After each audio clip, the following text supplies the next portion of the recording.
So the topic that Linda and I are playing around with is about the glossary and what new word might we add to the glossary. So I did choose a new word, and that word is collaboration. Now, when I was teaching recollective awareness meditation, which is when I originally wrote the glossary, I never would have chosen the word collaboration. It just wasn't a key feature. This is a change that Linda and I fostered with reflective meditation. Um, and it feels good. It feels right, right as in um, on the Eightfold Path, appropriate um, to update the glossary with this word collaboration. And this updating speaks to the truth of anicca, as in Dharma everywhere. Things change, and our meditation practice, how we do this, our structure, and our perspectives have changed.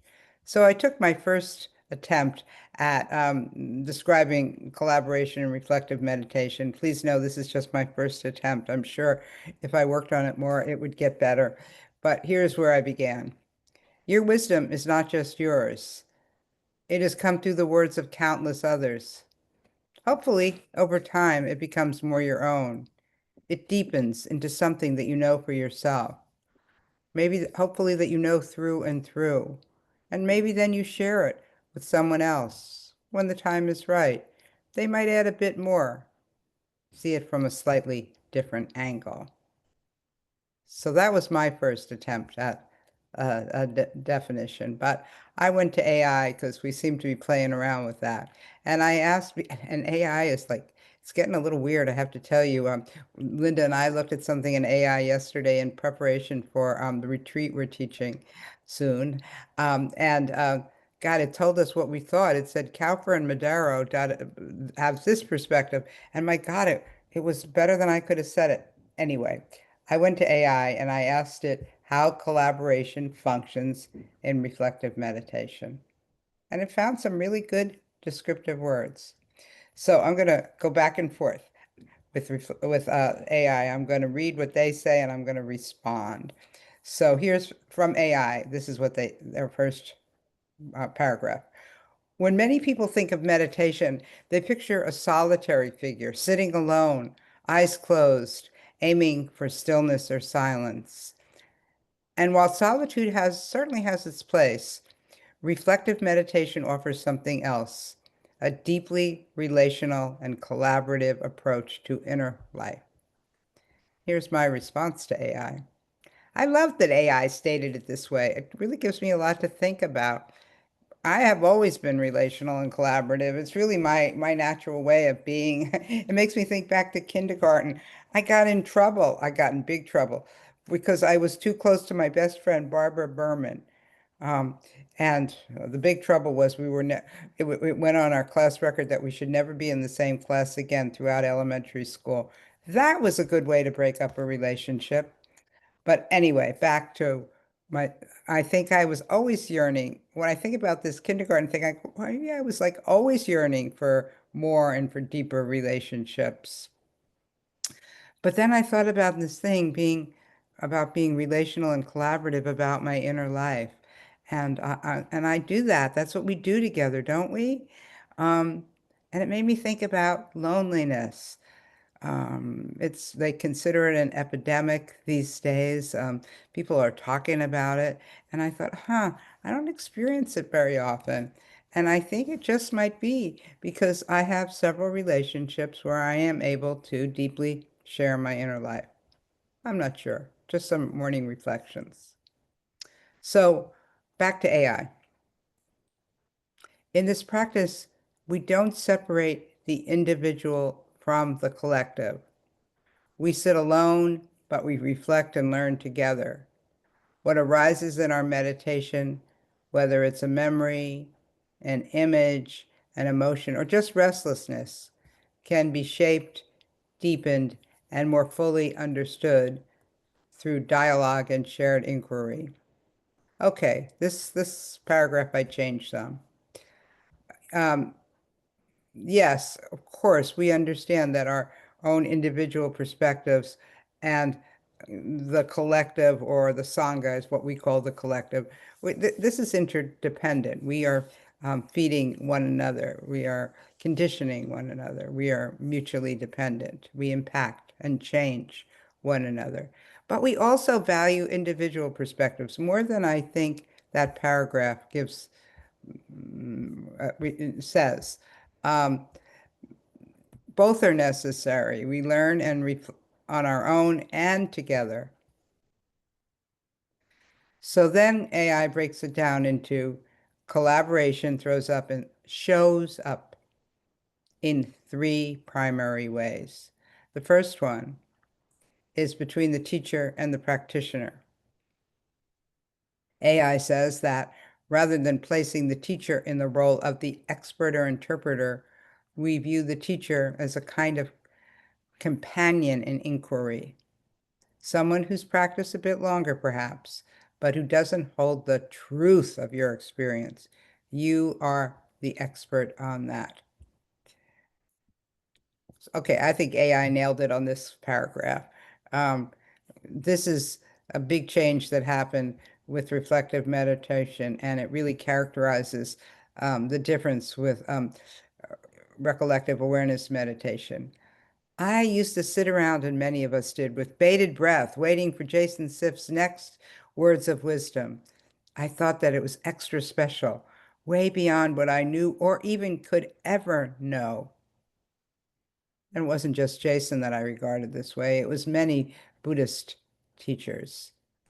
I no longer regard teachers this way, and I don't want to be regarded this way. I deeply respect what you know and what I know. And then it ends this little section with AI does. We value the kind of guidance that says, let's be curious together. My response to that is right on. Let's do that. Okay, so the second area, the second way that collaboration shows up is among participants, according to AI. According to me too, I agree with this. So what AI has to say is, after meditation, we often share what happened, not to compare, not to evaluate, but to witness each other's process. This is a powerful form of collaboration. Listening attentively to someone else can bring insight to our own experience, and sharing can make something inside us more real or more known. Sometimes someone names something you didn't even realize you felt. And my response, hey, AI, I want to let you on to something. We do sometimes compare and evaluate. We are not free from this. Though, when we compare and evaluate, hopefully we reflect upon this and can see what's fueling it, what else might be fueling it personally in the moment. In addition to we have deep conditioning to compare and evaluate. It's not going to go away, but we can be wiser and more curious about it. But in responding to some of the rest of what AI said in that section about witnessing, yes, that is what I most want from others. I don't want someone to show me the way. I do need people to witness my experience, hopefully with kindness and curiosity. And when that happens, it seems like something almost mysterious happens. Something shifts inside of me. Not always, but reliably enough. And I do rely upon this to bring me more clarity and insight. And yes, I observe this in the Sangha groups often. When I love it when that moment happens when someone remarks that someone else named something else that put them in touch with something that they were not quite in touch with. I think that's really great that AI picked up on that. So the third area, way that collaboration shows up in reflective meditation is with your own experience. Collaboration also happens internally. Rather than trying to dominate or fix your inner world, you're invited to partner with it. Of course, I'm going to put a little of my own words in here. Of course, I'm not sure who the you is and all that, but whatever. I do like that idea of partnering with our inner world.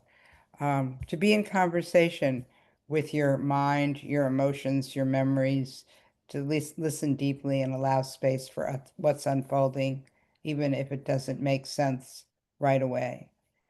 This is a practice of relational inner awareness, not control. My response: I love the idea of collaboration happening internally. I think this could be an example of sometimes someone else names something you didn't realize you felt. Well, in this case, it's not a felt thing. I feel like AI named something that I didn't have words for yet. But what is this AI I'm talking about? It's really me, right? And it's really us. But still, I never thought of it, knew I thought of it this way, that I was collaborating internally. And then this little response from AI ends with, and maybe most importantly, it reflects a different model of growth, one rooted in mutuality, presence, and trust, rather than striving or correction. Ah, I could write about that one sentence for a while, but I just had a little bit of time, so this was my response.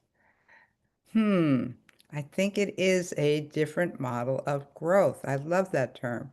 Maybe one that sidesteps striving, you know, and then I wrote those words sidesteps, and I think, well, is it sidestepping it, or is it really just a different path? Um, And I'm not sure that AI understood the Dharma. It stated in that, it just stated about striving. I'm not sure it understood or put together that's one translation of the second ennobling, that striving leads to dukkha. Well, just to complete this talk, not really complete, but just for now, I think I just collaborated with AI, didn't I? I listened to, reflected upon the words of AI, and then brought them closer to what I know, to my experience, to my perspectives. And with that, I will end the talk and we will meditate together. And I'll ring the bells. I think I recognize everybody, so I won't go through the longer explanation of our process.